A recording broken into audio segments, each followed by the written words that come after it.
초점은 성령님으로 말미암아서 보완된다라는 주제입니다. 하나님께서 우리에게 주시는 말씀 갈라디아서 5장 22절 23절을 같이 한번 읽겠습니다. 오직 성령의 열매는 사랑과 희락과 화평과 오래 참음과 자비와 양성과 충성과 온유와 절제니. 아멘. 아마 이 가운데 성령의 9가지 열매를 외우지 못하는 사람은 거의 없을 거다라는 생각이 듭니다. 사람은 이 땅에 살면서 인간과의 관계를 형성하지 않고는 존재할 수가 없습니다. 가정에서의 관계, 직장에서 상사와 부하와의 관계, 친구와의 관계, 사업에 있어서도 이 인간관계들이 원만할 때 그 사람은 어느 곳에 가더라도 성공할 가능성이 많습니다. 그러나 인간관계가 원만하지 못한 사람은 어느 곳에 가나 버림을 받아 실패할 사람이 될 가능성이 많습니다. 그러면 우리가 어떻게 해야지 성공적인 인간관계를 맺을 수 있을까요? 먼저 히브리서 12장 14절 말씀에 보면 모든 사람으로 더불어 화평함과 거룩함을 좇아라. 이것이 없이는 아무도 주를 보지 못하리라 라고 말씀하고 있습니다. 모든 사람으로 더불어 화평함과 거룩함을 좇으라는 인간관계의 아주 기본적인 이 말씀을 우리에게 하고 있습니다. 우리가 인간관계를 한다. 인간관계의 목표는 무엇입니까?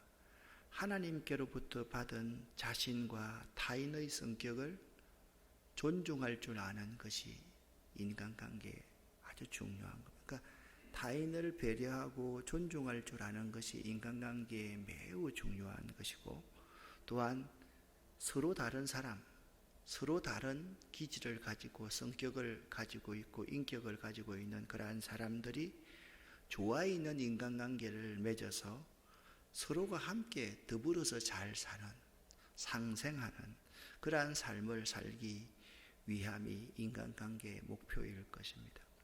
그러면 우리가 어떻게 해야지 성공적인 인간관계를 맺을 수 있을까요? 먼저 우리가 기억해야 될 것은 사람은 크게 나누어 4종류의 성격 형태를 가지고 있다라는 점입니다. 같은 부모 밑에서 태어나서 한 젖을 빨면서 같이 식사를 한 형제라 할지라도 성격은 판이하게 다름을 볼 수가 있습니다. 사람은요, 크게 나누어서 4종류의 성격 형태를 가지고 있습니다. 처음에는 생각형의 사람이 있습니다. 글자 그대로 조심성이 있고 심사숙고하는 형입니다. 대개 이 부류의 사람은 영리합니다. 일을 할 때 계획을 세워서 실천합니다. 이러한 사람은 어떤 일이 생기면 그 문제에 대해서 두고 깊이 생각하고 하나에서 10가지 상세한 계획을 가지고 처리를 합니다. 그렇기 때문에 생각형의 사람은 어떠한 일이든지 감정적으로 처리하지 않습니다. 그리고 생활의 목표가 아주 분명합니다. 그러나 생각형의 사람은 자기처럼 살지 못하는 다른 사람에 대해서는 혹독하게 비평을 하고 손가락질하기가 쉽습니다. 그러므로 이 생각형에 속한 부류의 사람들은 인간 사이에서 조직하고 일을 진행해 나가는 데는 도움이 되고 필요합니다. 다만 이들에게 요구되는 것은 다른 사람이 자기와 같아야 한다는 편견을 갖지 말아야 한다라는 것입니다. 두 번째는 감정형의 성격 형태가 있습니다. 감정형의 사람은 따뜻하고 친절하기 때문에 이러한 사람을 만나면 아주 기분이 좋습니다. 그리고 상대방에게 매우 다정하며 애정의 농도가 짙습니다. 그러나 이런 사람은 감정에 치우치기가 쉽습니다. 한번 좋아하기 시작하면 자기 간도 쓸개도 다 내놓을 정도로, 자기 입안에 있는 것도 다 내어서 나누어 줄 정도로 좋아하지만 일단 한번 뒤틀어지면 사람과는 두고 원수가 됩니다. 그러한 사람은 아무리 애써서 그 감정형의 성격 형태를 고치려고 해도 고쳐지지가 않습니다. 왜냐하면 하나님께서 그렇게 만들어 놓으셨기 때문입니다. 그러므로 그의 특성을 인정하고 받아들여야만 합니다. 인생을 사는 데 있어서 감정형의 사람이 꼭 필요합니다. 만약 어떤 가정이든 사회든 그곳에 생각형의 사람들만 모여 산다면 아마 숨이 막혀서 사람들이 살지 못할 것입니다. 또한 감정형의 사람만 모여 산다면 치우치는 감정으로 인해서 쑥대밭이 되고야 말 것입니다. 그러므로 인생은 지음받은 그대로 서로 이해하고 화합하며 함께 살게끔 하나님께서 조성해 놓았습니다. 세 번째, 직관형의 성격 형태가 있습니다. 직관형의 사람은 지적인 특성을 지녔는데 새로운 음악이나 그림, 문학을 만들어내며 과학적인 발명과 발견을 하는 예술가, 발명가 등에 많습니다. 이들은 미래를 위하여 준비하기 때문에 언제나 찬란한 꿈을 꾸며 절망하지 않습니다. 그러나 직관형의 사람은 밖으로부터 무슨 압력을 받으면 자기 세계 속으로 기어 들어가 버리고 맙니다. 이들은 자기 직관과 영감에 따라 행동하기 때문에 생활이 불규칙하기도 하며 변덕스러운 성격상의 특징을 가지고도 있습니다. 이렇게 직관형의 사람은 현재보다 내일을 창조하기에 고심하므로 현실을 등한히 하기가 쉽습니다. 그래서 자신뿐 아니라 가족과 친지에게도 소홀하곤 합니다. 그러나 인내심을 가지고 이들과 교제하면 원만한 관계가 이루어질 수 있습니다. 이들의 이 창조적인 아이디어가 여러 사람들을 먹여 살릴 수가 있는 것이지요. 활동형의 성격 형태가 있습니다. 활동형의 사람들은 지극히 현실적입니다. 그래서 무슨 일을 할 때 먼저 결과부터를 생각합니다. 초과 달성하기를 원하기 때문에 정량 이상의 일을 과하게 하기도 합니다. 이런 사람에게 일을 맡기면 중도에 그만두는 일이 없이 끝장을 보고 마는 성취형의 사람들이 대부분입니다. 예를 들면 물건을 살 때도 오래 걸리지 않고 예스과 노가 분명하게 하면서 금방 흥정을 끝내며 예, 아니요 대답이 즉각적으로 나오는 즉시 반응형입니다. 활동형의 사람은 주로 성급합니다. 이와 같이 이 네 가지 성격의 사람이 있었지 않습니까? 이 네 가지 성격, 생각형의 성격, 감정형의 성격, 직관형의 성격, 활동형의 성격도 하나님이 주셨습니다. 근데 여러분들이 지금 내가 네 가지를 설명할 때 들으면서 어떤 부분에는 이것이 맞는 것 같은데 다음 설명하니까 다음에 또 맞는 것 같고 그 다음에 설명하니까 그 다음도 또 맞는 것 같고 그 다음에 또 맞는 것 같습니다. 맞습니다. 이게 우리는 자꾸 무엇을 설명하면 내가 네 가지 중에 한 가지다 라고 단정해버리기가 참 쉬운데 우리 사이에는 이 네 가지가 다 들어있을 수가 있습니다. 그런데 어떤 부분이 그 사람의 성향에서 많은지 그런 상황과 여건 가운데 어떤 자기의 성향이 많이 작용하는지에 따라서 달라질 수 있기 때문에 내가 어떤 유형의 사람이라고 단정하지 말고 이런 유형이 나에게는 좀 많다라고 생각하시면 아마 될 것입니다. 기술을 배울 때 항상 그 생각을 먼저 할 수 있어야만 되는 것입니다. 그래서 좋아있는 상호관계, 인간관계를 위해서는 몇 가지 힘써야 할 사항이 있습니다. 아주 기본적인 상황입니다. 저는 인간관계는 참 기본적이다, 아주 베이직하다라는 생각을 가지고 있습니다. 상식적이지 않으면 인간관계가, 그러니까 좀 비상식적인 사람이 공동체를 깨뜨리고 서로 간의 관계를 깨뜨리지 상식적인 사람은 인간관계를 잘 깨뜨리지 않지 않습니까? 먼저 상대방의 성격을 존중해야만 합니다.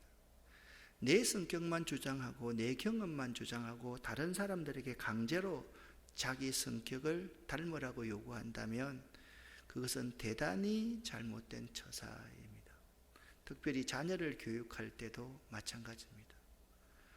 그 자녀에게 내 걸 그대로 심으려고 하면 그것만큼 비극적인 교육이 없다라는 사실을 알아야만 합니다. 또한 상대를 제대로 이해하고 용납해야만 합니다. 왜냐하면 군원적인 성격이라는 것은 천부적인 것으로 신에게 받은 것이기 때문에 결코 변하지 않습니다. 여러분, 변할 것 같아요. 저도 이런 생각을 많이 했습니다. 젊었을 때는 아직도 제가 젊은 사람이지만 여러분 중에 웃을 수 있는 사람이 많지만 요새 제가 병원을 좀 자주 가는데 여기 뭐 장로님, 권사님에게는 참 죄송합니다만 아니 요즘 병원에 갈 때마다 내 호칭이 자꾸 바뀌는 거예요.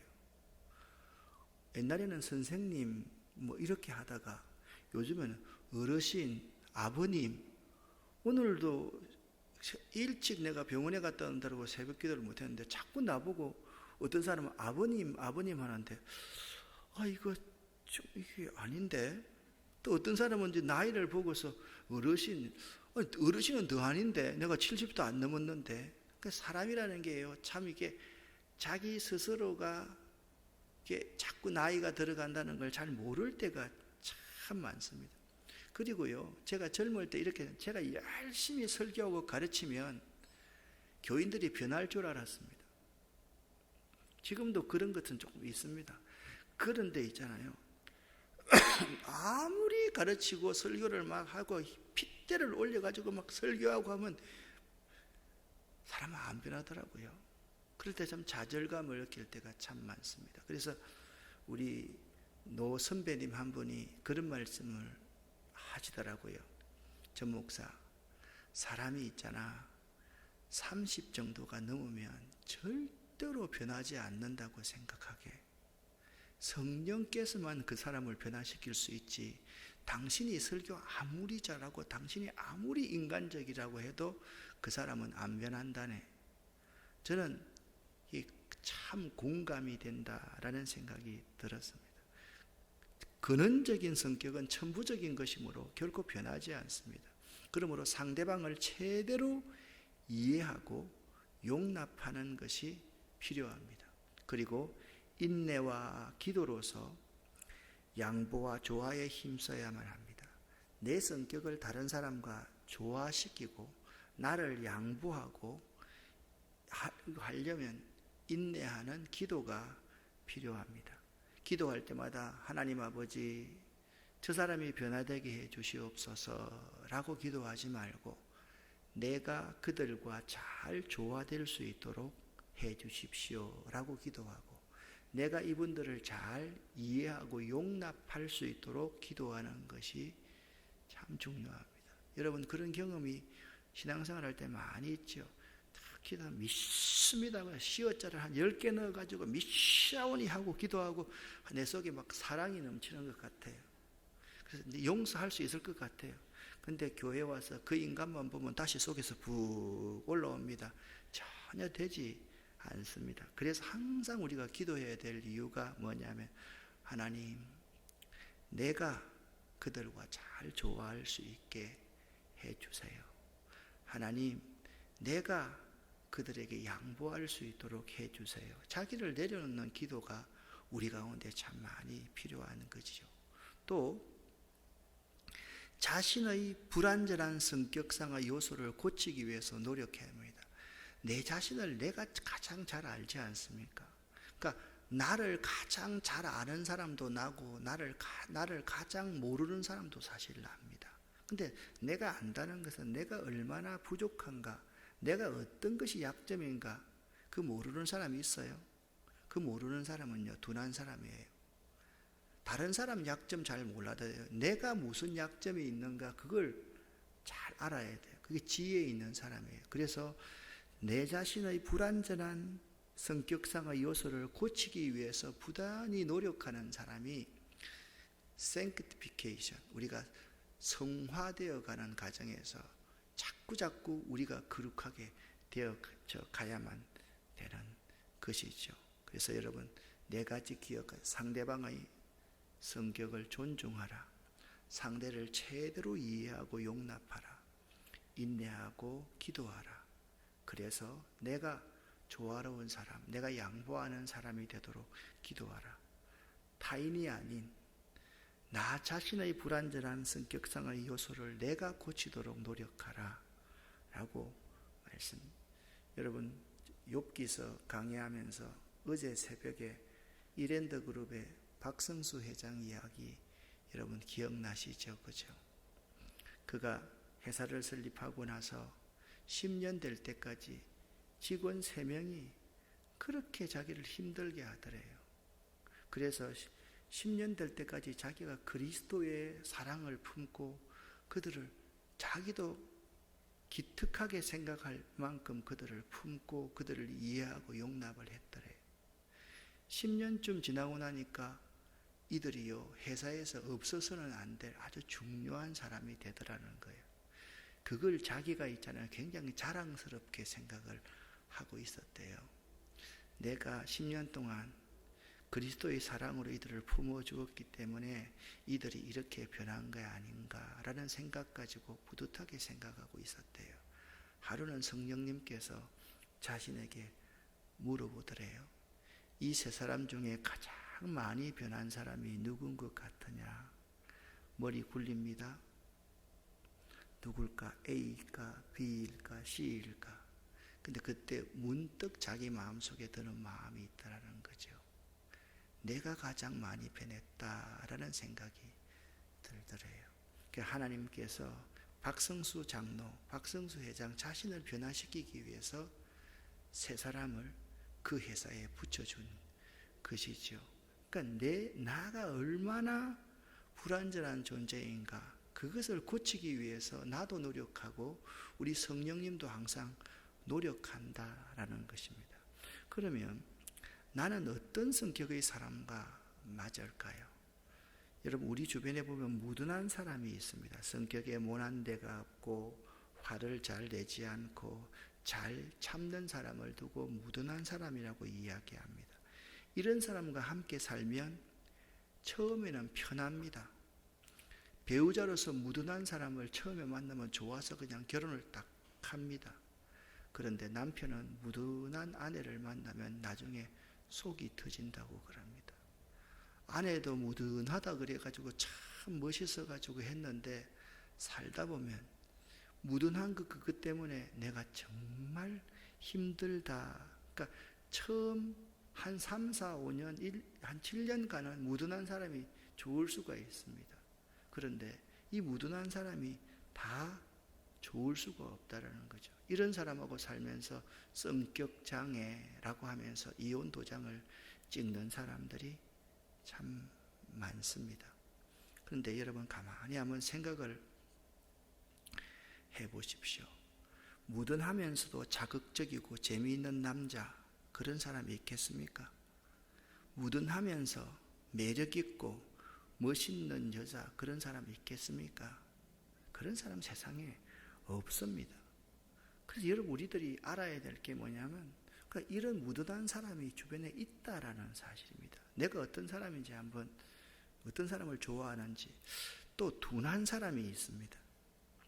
이 우리 주변에 둔한 사람이 있는데요. 성격이 무던한 사람 중에 둔한 사람도 있지만 그렇지 않는 사람도 있으니까 둔하다는 것과 무던하다는 것은 같은 것은 결코 아닙니다. 둔한 사람을 주로 센스가 좀 없는 사람이라고 부르기도 하고 남자한테는 형광등이다라고 놀리기도 합니다.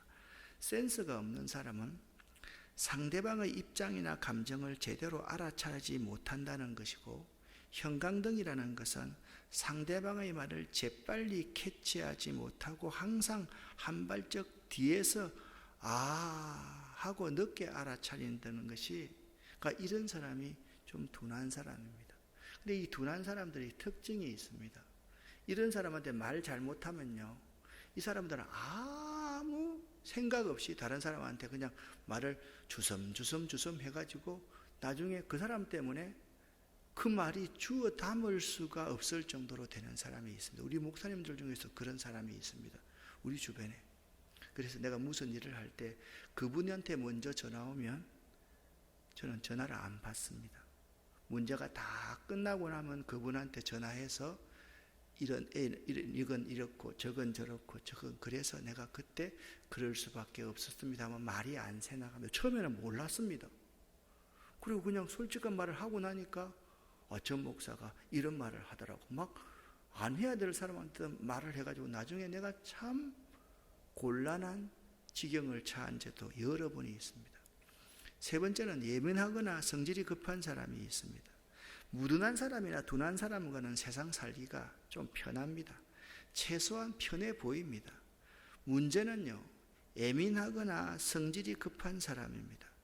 둔한 사람은 아직 느끼지 못하는 것을 예민한 사람은요 벌써 알아차리고 있습니다. 그래서 예민한 사람은 걱정과 불안이 항상 많고요, 상대방을 항상 예단을 먼저 합니다.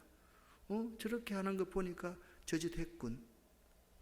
성질이 또 급한 사람은요 화를 잘 내서 신경질적입니다. 상대방이 둔한 사람일 때는 손해보는 쪽은 언제나 둔한 사람일 것 같은데 둔한 사람은 별로 데미지를 안 받습니다.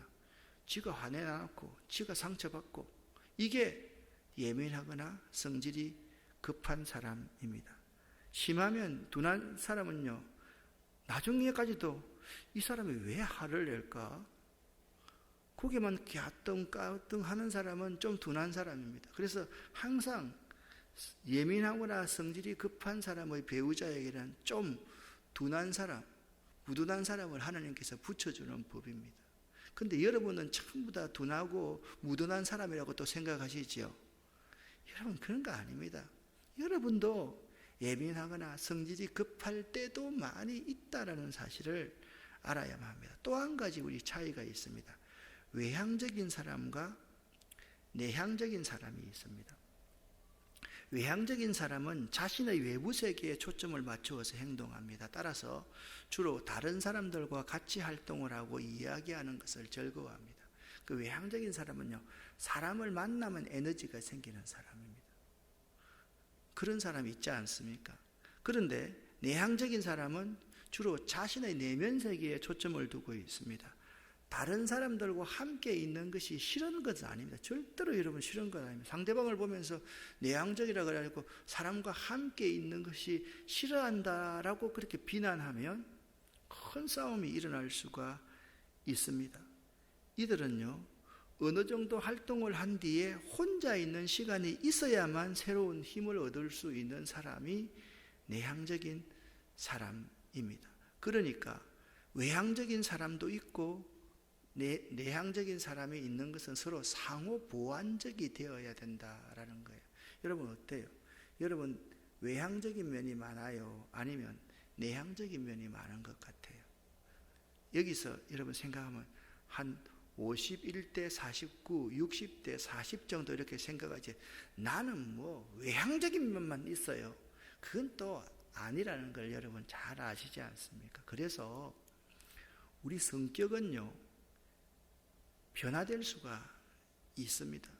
인간에게 있어서 근본적으로 타고난 기질만큼 묘한 것은 없습니다.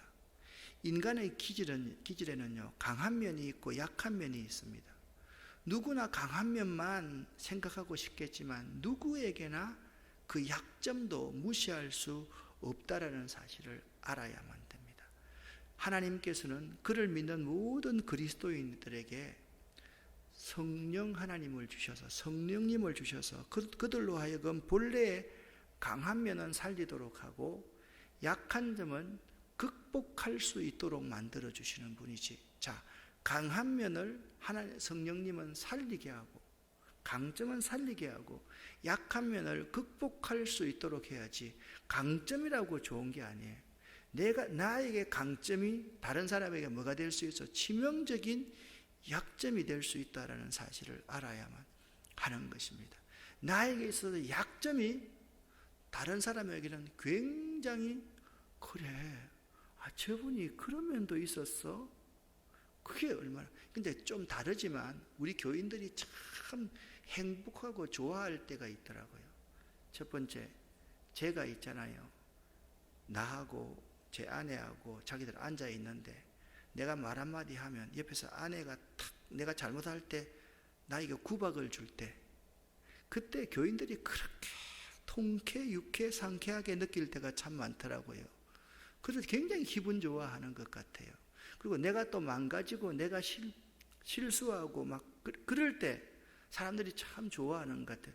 그래서 내가 보니까 지도자들은요, 때로는 좀 마누라한테 있잖아요. 좀 찐빠도 좀 교인들 앞에 좀 당하고 이래야 되는데, 그건 너무 그냥 완벽하게 말 못하게 하고 이렇게 하면요, 교인들이 재미가 없다는 생각이 좀 들어요. 때로는 지도자가 교인들 앞에 좀 망가져 보기도 하고, 좀 뭔가 좀 노래 한번 부를 때는 좀 재미있는 노래도 한번 부르고, 좀 어떤 실수도 하고, 이래야지 참 인간적이다라는 생각을 할 때도 제가 사실 많이 있습니다. 그래서 우리가 성격을 생각하면 세 가지를 꼭 생각을 해야만 됩니다. 첫 번째, 기질이라는 단어가 있습니다. 기질이라는 것은 뭐냐면 타고난 성품의 결합체로 유전학적과 관계가 있습니다. 그러니까 천부적으로 내가 받은 것을 기질이라고 이야기를 합니다. 기질은 주로 유전적 요인에 의해서 기질은 잘 변하지 않습니다. 기질은 잘 변하지 않습니다. 그런데 성격이라는 게 있습니다. 성격. 위에서 말한 기질과, 앞에서 말한 기질과 어렸을 때부터의 상황과 여건과 훈련과 교육과 근본적인 태도, 그가 만났던 서성, 친구, 그런 걸 통해 가지고 이 성격이 변화될 수가 있습니다. 성격이 형성이 됩니다. 곧 닦이고 훈련된 기질이 성격이 될 수가 있다는 겁니다. 저 같은 경우에는 어릴 때는 다른 사람 앞에서 말하는 거 싫어했습니다.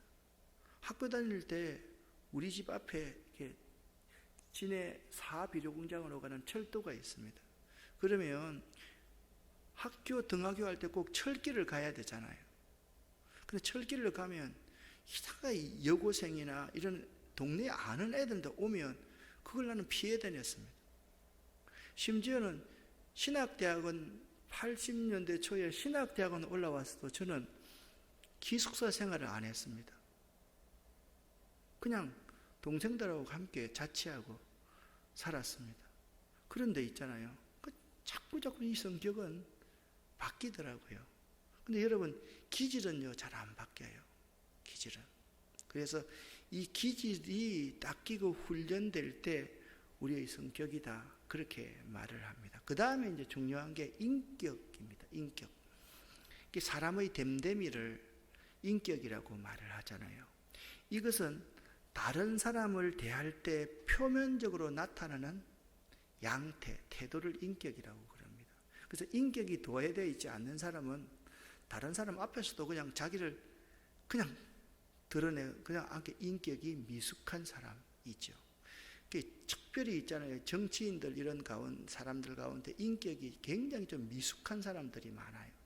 그냥 자기한테 안 맞으면 성질 팍 내고 다른 사람 공격하고 막 정죄하고 그냥 일종의 사냥개처럼 그 집단을 위해서만 하는 그러한 사람들이 참 인격이 성숙되지 않는 사람들이 참 많이 있습니다. 그런데 인격은요, 갈고 닦는 것입니다. 그래서 인격은 도야라고 말을 하지, 인격은 하루아침에 이루어지는 것이 아닌 것이거든요. 굉장히 깊은 세월 동안 이루어지는 거예요. 예를 들면 요나 같은 사람을 요나가 인격자다, 그렇게 말을 합니다.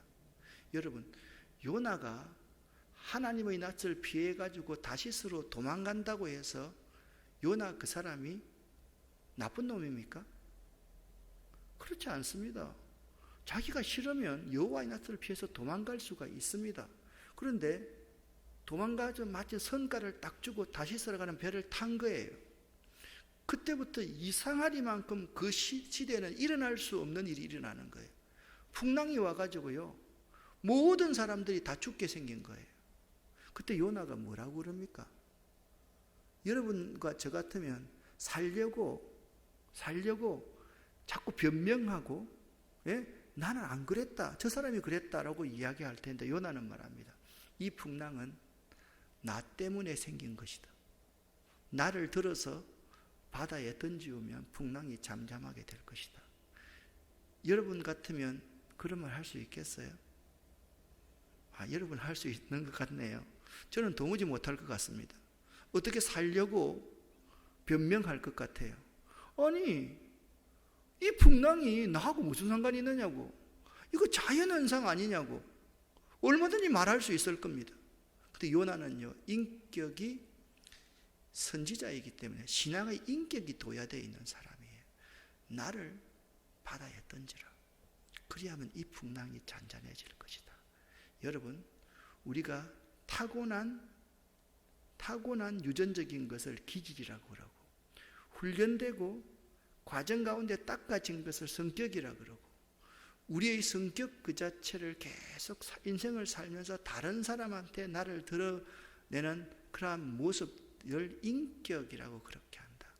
이 팀 라헤이라는 사람이 성령과 기질이라는 책을 썼습니다.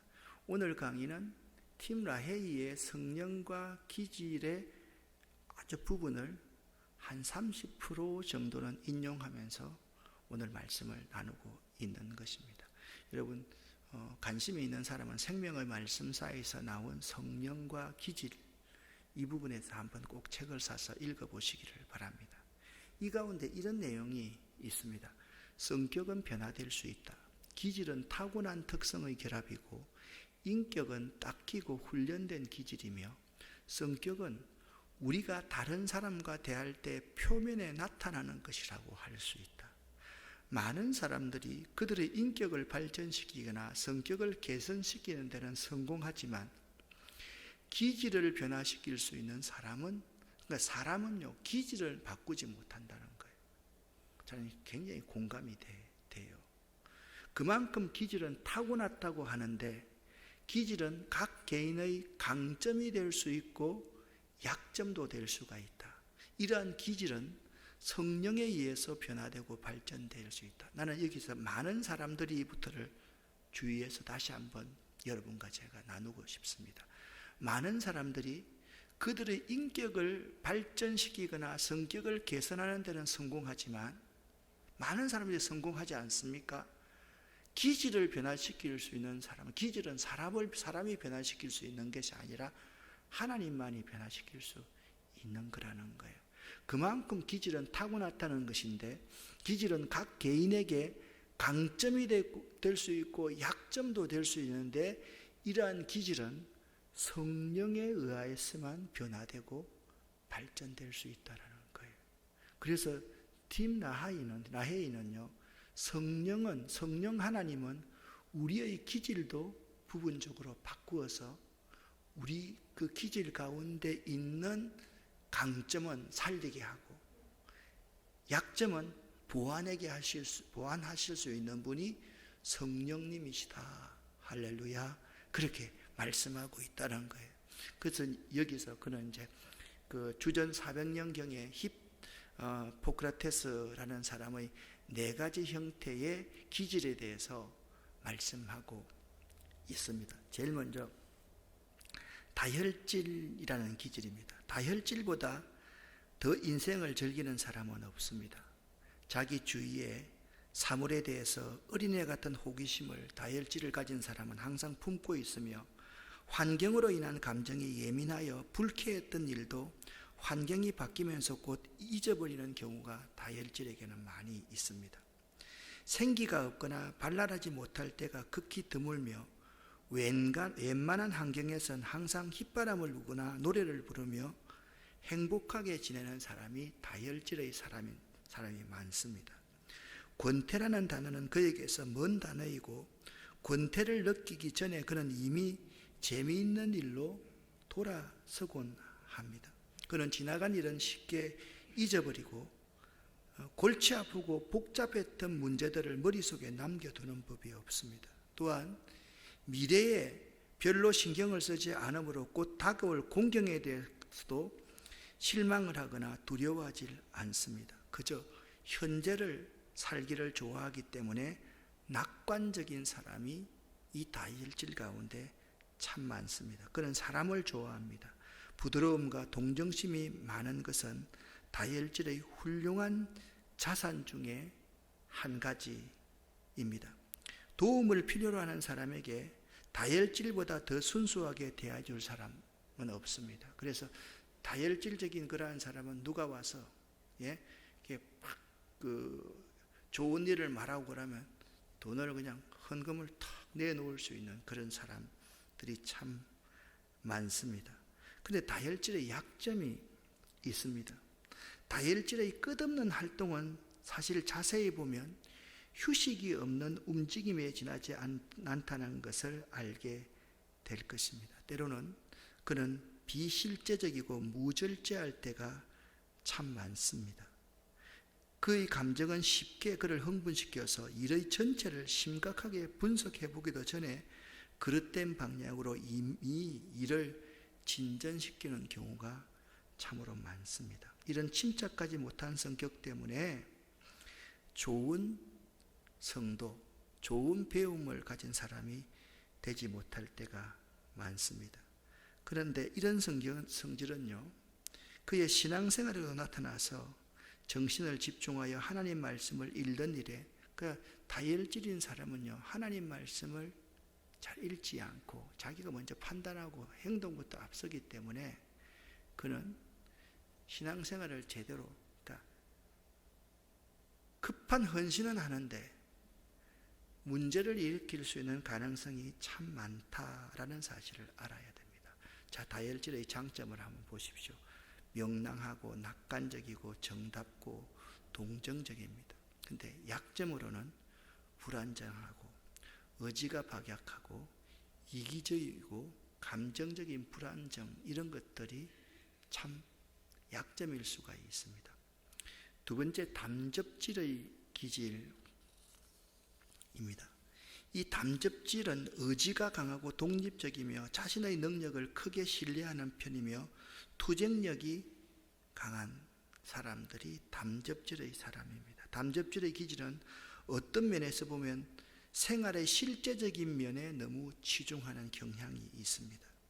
그래서 이 담접질은 이게 그가 내리는 결정들을 가만히 보면요, 이성적인 분석보다는 직감에 의한 경우가 참 많습니다.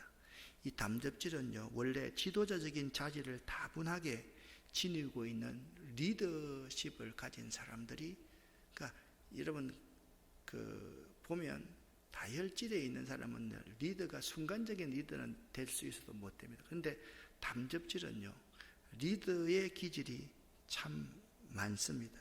그래서 항상 담접질도 낙관적인 그러한 부분은 많이 가지고 있죠. 근데 단점에게는 뭐냐면 가장 큰 것은 사람이 딱딱합니다. 그리고 화를 잘 냅니다. 그리고 잔인합니다. 자만이 있을 수가 있습니다. 그게 담접질 기질의 약점입니다. 그래서 담접질 같은 지도자가 있을 때는요, 그 옆에 다른 사람들이 참으로 딱 있어야 되는 것이, 그 하나만 가지고 있으면 그냥 굉장히 힘듭니다. 근데 지도자들이 이 담접질 기질이 굉장히 좀 많아야 되는데 그렇지 않은 경우가 참 많습니다. 그 다음에 이제 우울질의 기질입니다. 다른 어떤 기질보다도 가장 풍만하고 예민한 성품을 지니고 있습니다. 그리고 다른 기질에서 보다 더 많이, 그리고 더 깊이 감상하며 또한 예술에도 남보다 뛰어난 사람들이 이 기질 가운데 많습니다. 정서적으로 예민하나 다혈질과는 달리 자기 감정을 통해서 심사숙고하는 사람입니다. 이 우울질은요, 앞에서 나가서 일을 하기보다는 뒤에서 일을 하는 것을 더 좋아하는 사람입니다. 때로는 지극히 희생적인 직장을 택하는 경우, 그러한 상황 속에 자기를 넣어 놓을 때가 참 많이 있는데, 자기 동료들의 이익과 발전을 위해서 자기 자신을 희생시키고자 하는 그의 의지가, 이게 우울질 기질 가운데 참 많이 있습니다. 그래서 우울질은요, 약점은 뭐냐 하면 자기중심적입니다. 그리고 비관적입니다. 우울하고, 이 우울질이 있는 사람들이 화가 나면 가만히 있다가 복수를 하는 그러한 경향들이 많이 있습니다. 큰 사고를 칠 수 있는 가능성이 우울질에 많다라는 거죠. 여러분, 평범한 우울증은 없습니다. 우울증은요, 평범한 우울증은 사실 없습니다. 우울증은요, 자기 장점을 충분히 발휘하면 참 좋은데 발휘하지 못하면 그 우울증로 말미암아 자기 스스로를 망치는 경우가 참 많이 있습니다. 그런데 여기 이제 성경을 이렇게 쭉 연구해 보면 성경의 대부분의 뛰어난 지도자들이 우울질 기질을 가진 사람들이 많이 있더라라는 것입니다. 그게 참 저에게도 위안이 많이 됩니다. 그런데 성경에 나오는 이 우울질 기질들의 특징이 한 가지가 있습니다. 그들은 오직 하나님을 믿는 믿음으로 말미암아 우울질을 가지고 있었음에도 불구하고 성공한 사람들이라는 사실입니다. 그리스도 안에서의 이 신앙은 그로 하여금 자기의 타고난 성품을 초월하여 그리스도 안에서 새 생애를 보낼 수 있게 하기 때문입니다. 마지막 히포크라테스의 4가지 기질 가운데 점액질이라는 기질이 있습니다. 이 점액질은요, 거침없는 유머를 할 수 있는 사람입니다. 그가 어떤 일을 신중히 마음속에 품고 있는 사람이 아니다라는 것을, 그러니까 이 사람은 신중함이 많이 사실 부족합니다. 세속적인 일에 아주 재미를 발견하는 사람입니다. 시치미를 떼고 하는 그의 거칠은 듯한 유머는 다른 사람을 곧잘 웃기는 것을 보면 그의 유머와 상상력의 재능은 타고난 사람들, 주로 이제 이 점액질 기질 가운데서 코미디언 같은 사람, 이런 사람들이 많이 나올 수 있는 가능성이 많이 있습니다. 기지, 신뢰감, 실제적이고 효과적인 그러한 장점을 가지고 있고, 약점으로는 이 사람의 약점들이 참 중요합니다. 태만합니다. 상대를 조롱받기 쉽고 고집하기 쉽고 우유부단할 수 있다라는 단점이 있습니다. 좀 이 4가지 기질들에 대해서는요, 4가지 기질만 한번 다음에 한번 떼서 우리가 기질 검사, 전번에는 저희들이 기질 검사까지도 다 한번 해봤었거든요. 수요 예배 때는 기질 검사를 할 수 없어가지고 못하는데, 개별적으로 기질 검사를 하고 싶은 분들은 한번 체크를 한번 해보시면 내가 어느 기질이 많다. 다시 말씀드리지만 이 4가지 기질 가운데서 나는 한 가지만의 기질이다 생각하죠. 그 기질이, 그런 성향이 나한테는 많다라고 생각해야만 한다라는 것입니다. 우리의 기질은요, 성령에 의해서 성장하고 성숙할 수가 있습니다. 4가지의 이 기질의 긍정적인 변화가 세상을 움직일 수가 있습니다. 말씀드렸지 않습니까? 성경에 나오는 대부분의 그 위대한 지도자들이 우울질이 많았다고 그러지 않습니까? 우울질을 그대로 놔두면 이건 정말 쓸모없는 사람이 될 수 있는 가능성이 많습니다. 그런데 성령께서 이 우울질을 잘 다듬어내니까 성령에 의해서 이 사람들이 세상을 움직일 수 있는 그러한 사람이 될 수 있었다라는 거죠.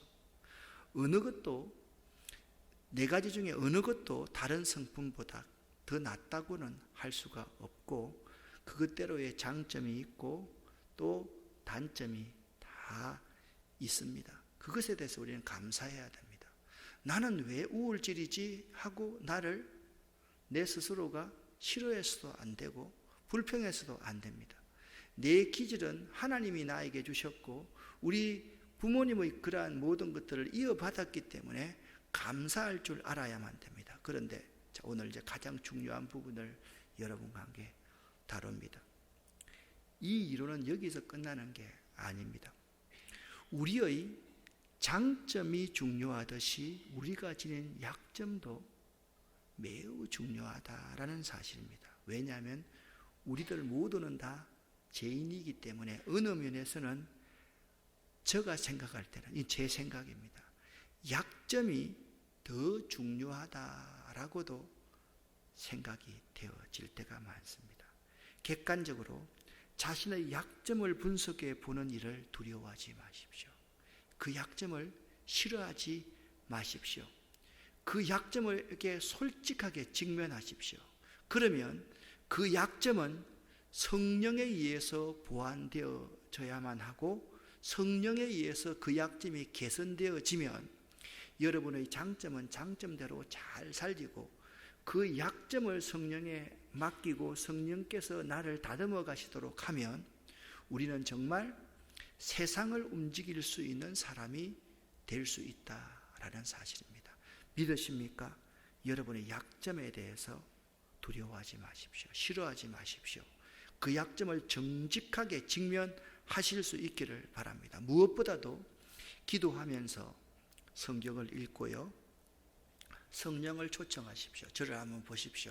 기도할 때 자꾸 와가지고 그냥 여러분 말만 냅다 가지 말고, 자, 새벽 기도하거나 새벽 기도를 듣거나 기도하잖아요. 제일 먼저 말씀을 받으십시오. 말씀을 묵상하십시오. 그러고 나서 꼭 이 기도를 하십시오. 따라합시다. 성령님, 이 시간 내게 오시옵소서. 내 마음속에 오시옵소서. 나를 다스려 주옵소서. 이런 기도를요, 여러분 계속적으로 할 수 있어야 됩니다. 성령님, 내게 오시옵소서. 나를 주장하여 주시옵소서. 나를 다스려 주시옵소서. 그렇게 계속해서 성령을 초청하십시오. 성령의 감동과 감화 가운데 성령이 함께하면 우리 속에 무엇이 맺히기 시작하는가 하면 그때부터 열매가 맺히기 시작합니다. 성령이 충만한 기질에는 약점이 없고 모든 것을 포괄하는 9가지의 장점만이 나타납니다. 오직 성령의 열매는 사랑과 희락과 화평과 오래 참음과 자비와 양선과 충성과 온유와 절제니, 이 9가지의 성령의 열매가 곧 우리의 기질적인 뭐가 되어야 된다? 장점이 되어야 한다라는 것입니다. 이 9가지 열매는 각 기질의 단점을 훌륭하게 변화시키고 약점이 나를 지배하지 않게 만드는 것이 9가지의 열매인 것입니다. 이 성령의 열매는 성령이 충만할 때, 성령의 다스림과 온전한 지배 아래 있을 때 가질 수 있는 기질인 것입니다. 그러니까 여러분 다시 한번 보시기를 바랍니다. 내 기질이 이런 사람이야. 그런 사람일수록 여러분 성령님을 초청하십시오. 성령께 맡겨보십시오. 성령이 내 삶을 살도록 해보십시오. 그러면요, 어느새 내 속에서 사랑과 기쁨과 화평과 오래 참을 수 있고 자비로운 마음이 가지고 온유하고 충성, 절제하는 마음, 그런 마음들이 우리 속에 넘치기 시작한다라는 것입니다. 사랑하는 성도 여러분, 성령의 9가지 열매는 우리의 성품과 기질을 조금씩 변화시킬 수 있음을 믿으시기를 예수 이름으로 간절히 축원합니다. 그래서 성령님은 대단한 겁니다.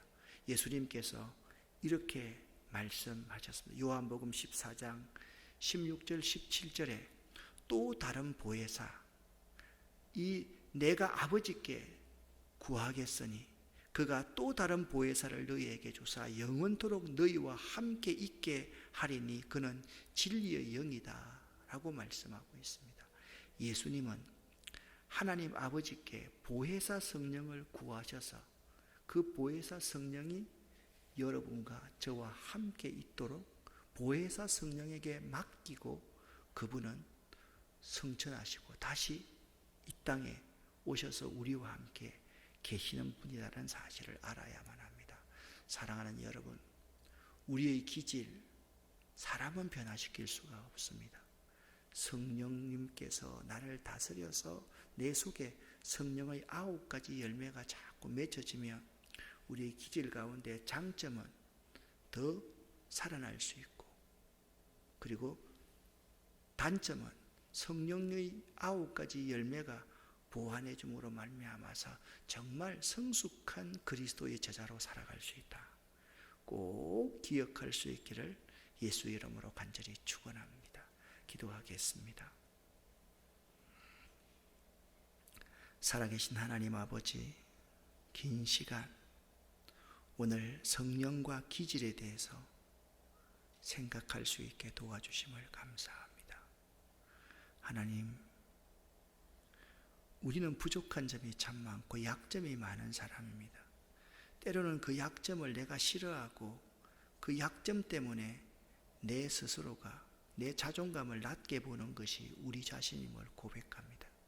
그러나 오늘 그 약점조차도 감사하라고 말씀하셨습니다. 감사합니다. 성령님, 우리에게 역사해 주시고 우리를 다스려 주셔서 우리 속에 성령의 고귀한 열매들이 맺히는 귀한 저희들의 삶이 되기를 원합니다.